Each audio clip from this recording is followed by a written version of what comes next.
Good evening, or afternoon, or morning, depends when you're watching us. But we know you're watching us, and we appreciate it. This is the Historical Commission. I'm Ed Basnet, the chair, and I'd like to welcome tonight Patty Byron, our newest member. Yay! It only took months and months to get somebody here, and we still have the vacancy. It's a pleasure to be here. Great. Patty comes with long history in Dudley and 46 years teaching in the Dudley system. So all of those of you at home and say, I have her. Shut your TV right off. So welcome, Patty. We're looking forward to having you on our crack team. Let's jump right into the minutes for October. Everybody got them and hopefully has read them. It'll be you, me, and Visha. Yep. Appropriate. Okay. I'll make a motion to accept the minutes of October 13th. And Second. All right. Any discussion? Hearing none. All in favor? Aye. Okay. Those are covered. Financial report. Chris Rawson is not with us today. He's under the weather, and a good little doobie. He's sent in his report, so it's in front of us. Essentially no change from last month.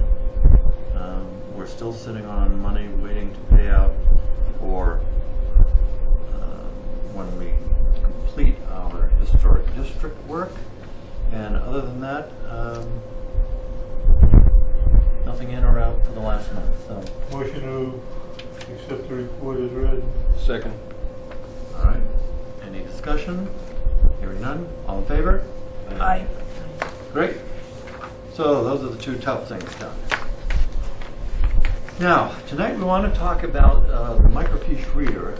So I think it's going to be on your shoulders, Okay. Mike.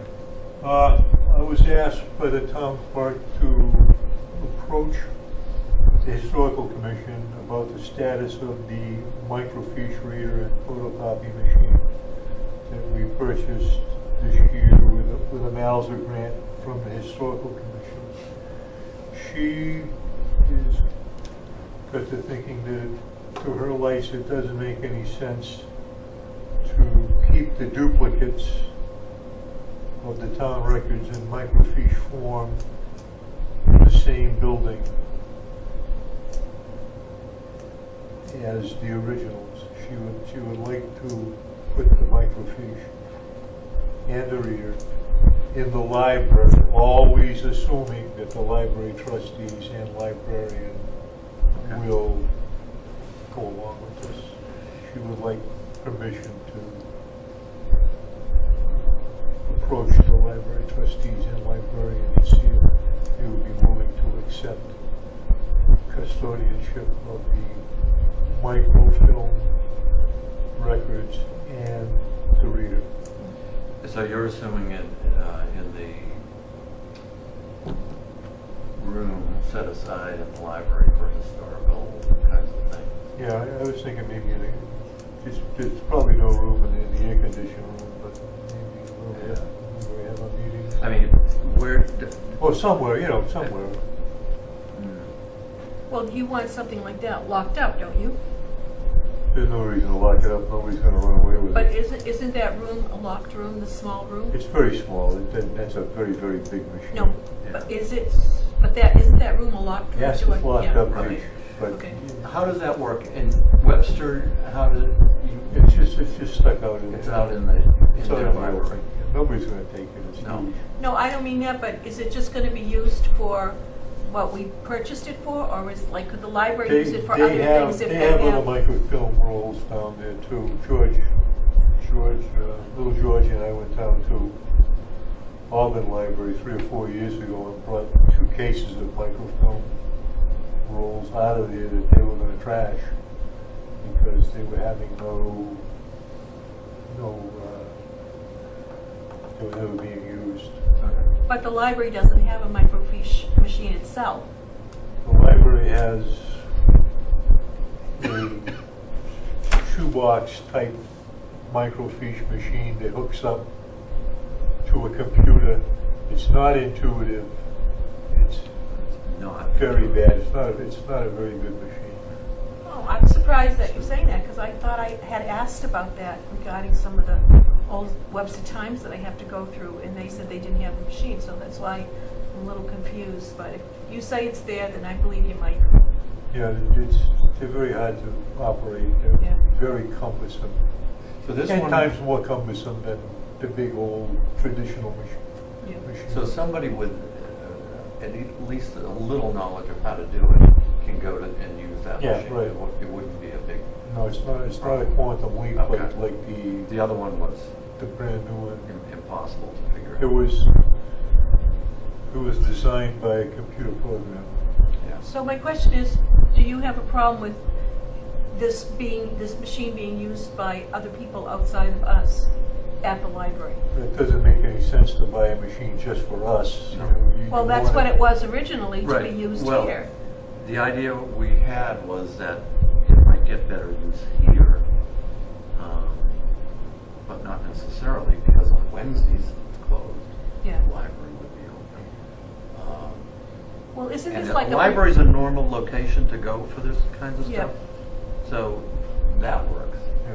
But And does- it can be done. Doesn't this also say that we're protecting the materials? I mean, if we had all materials here and something happened here, then we have another Well, backup, is what's what we're what's saying, happening right? right now is we've got the original material down in the vault and upstairs in Laura's little Yeah, walk-in box room. yeah, And we've got all the microfilm rolls down there as well. yeah. Yeah. I understand. So it'd be That good to doesn't have make it it- in that location. Yeah. And it wouldn't. You want to get it off-site. Yeah. All right. I don't have a problem with it. Yeah. But we need a vote because I we like- had asked for that, Well, Through we the asked grant. for the grant, so it's, and we had indicated it would be. should be comfortable if we indicated our willingness to go along with this proposal. Okay. So would the motion would be to move forward with this as far as content? I'll make a motion that the Historical Commission is comfortable with or approaching the library and library trustees to I second. effect a transfer of the machine. Yeah, Okay, I second. yeah, we support her endeavor. And do I have a second? Yes. And do I have discussion? Any more discussion? Discussed. No discussion. Hearing none. All in favor? Aye. Aye. All right, good. Let me bring you up to date on the Historic District. I did have some communication with our consultant, Phil Warbass. He's still cleaning up pieces of it. He's been kind of not at it recently because he had a lot of other work going, but I told him, get on it. So hopefully soon we will be moving it back to Boston. It'll be in their court. And I don't want to see it coming back to us again. It's been a long haul, but we're pushing it. All right, preservation projects, anything happening? Preservation issues that you want to cover, Mike? I got nothing. We got Announce. another series of the endless letters of support for Stevens Mill coming up next month. But you have big news on preservation. Town meeting. Oh, yes, I forgot about that. Well, This is your big moment. well, we got more money from the fall town meeting, $11,000 something for 6 books. And we had about $1,600. We did 2 small volumes last spring. And Laura came up with the money to do the microfilming and CD copying because we kind of lost the ball on this submission because we didn't get quotes from Profile for that stuff the first time around. But the trend is unmistakable. You can see this stuff is getting more expensive with the passage of time. Mhm. Well, we were appreciative to the attendees at the town meeting. $11,000 for 6 books is starting to get up there. Some of them What are the contents of the 6 books? I'm sorry, what? What are the contents of the 6 books? I don't have it in front of us, but we've been working our way through from the most endangered books forward, and they're all town records, ledgers, and Oh, I see. it could be births and deaths or tax rolls. We're in the middle of that too. We're sending all births, deaths, town reports are going off in increments to Rhode Island to be copied and put on CD and microfilm. We're not paying for archival conservation on these things because it would just be a hellacious amount of money. Just like we have 124 large format ledgers, and we got an estimate from an older people in Warwick, Rhode Island. They told us it would be $1 a pop for a scan, a page, and the estimate was $49,000 for a scan. Not going to happen. So, A little pricey. So, well, you know, we're gonna have to examine our options about that, and do it incrementally, or do something else. We're gonna approach Copile again, and see what it would be for archival conservation and copying. We've been at this about 10 years, I think, and some years better than others, and it's never getting any cheaper, but we have made great strides. So we now have documents that are preserved better than they were and copied, so that you will be able to, maybe soon at the library, go down and put those documents through. Access the history of Dudley. Not have to aggravate anybody in the town hall. If you know what you're doing, you know, and then hopefully this machine's. You know, it wasn't that long ago that we were fighting for enough money to do a book or two every year. It was a toss-up, whether we would get it or not, because there was not a great deal of support. Well, and the town didn't have a lot of money. Not that it does now, but winds you are could changing tell at the direction. town meeting, we are at a point where things are a little more stable.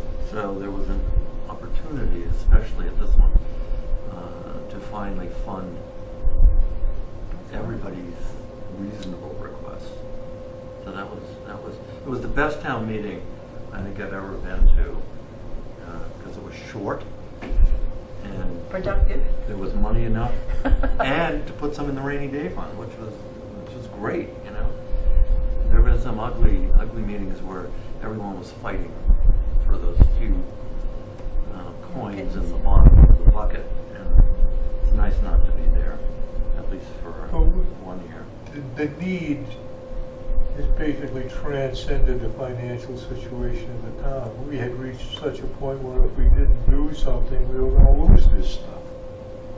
And we worked our way to this stuff that was really, really in tough shape. But Apparently enough people realize the situation. They do, and during usually the presidential elections or town elections, we'll set up a table and people can go by and they can see, okay, here's the documents, here they are, and they're preserved, and they can flip the pages and we don't have to worry about their handprints on it.